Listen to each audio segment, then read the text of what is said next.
Social ইসলামী ব্যাংকের 29তম বার্ষিক সাধারণ সভা ভার্চুয়াল প্ল্যাটফর্মে অনুষ্ঠিত হয়। বার্ষিক সাধারণ সভায় 2023 সালের জন্য 10% লভ্যাংশ অনুমোদন করা হয়। এর মধ্যে 5% নগদ এবং 5% স্টক। চলুন দেখে আসি বিস্তারিত। সোশ্যাল ইসলামী ব্যাংকের 29তম বার্ষিক সাধারণ সভা AGM ভার্চুয়াল প্ল্যাটফর্মে অনুষ্ঠিত হয়। বার্ষিক সাধারণ সভায় 2023 সালের জন্য 10% লভ্যাংশ অনুমোদন করা হয়। এর মধ্যে 5% নগদ এবং 5% স্টক। অনুষ্ঠানে সভাপতিত্ব করেন ব্যাংকের ভাইস চেয়ারম্যান মোহাম্মদ কামাল উদ্দিন। এ সময় ব্যাংকের ভাইস চেয়ারম্যান মোহাম্মদ সাইদুর রহমান, ব্যবস্থাপনা পরিচালক ও প্রধান নির্বাহী জাফর আলম সহ পরিচালনা পর্ষদের সদস্যগণ, শরিয়া সুপারভাইজারি কমিটির চেয়ারম্যান এবং উল্লেখযোগ্য শেয়ার হোল্ডার এতে অংশগ্রহণ করেন। এছাড়াও সভায় ব্যাংকের উপব্যবস্থাপনা পরিচালকগণ উপস্থিত ছিলেন। ভার্চুয়াল সভায় শেয়ার হোল্ডারগণ 10% লভ্যাংশের জন্য ধন্যবাদ জ্ঞাপন করেন এবং ব্যাংকের অগ্রগতির জন্য নানা পরামর্শ প্রদান করেন।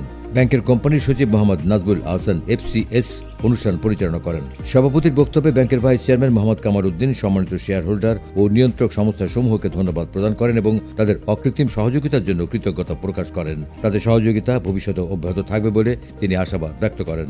ব্যাংকের ব্যবস্থাপনা পরিচালক ও প্রধান নির্বাহী জাফর আলম সবাই শেয়ার হোল্ডারদের বিভিন্ন প্রশ্নের উত্তর দেন এবং ব্যাংকের অগ্রগতির বিভিন্ন সূচক তুলে ধরেন। তিনি ব্যাংকের বিভিন্ন সেবা পণ্য সম্পর্কে শেয়ার হোল্ডারদের অবহিত করেন এবং ব্যাংকের উপর আস্থা রাখার জন্য তাদের ধন্যবাদ জানান।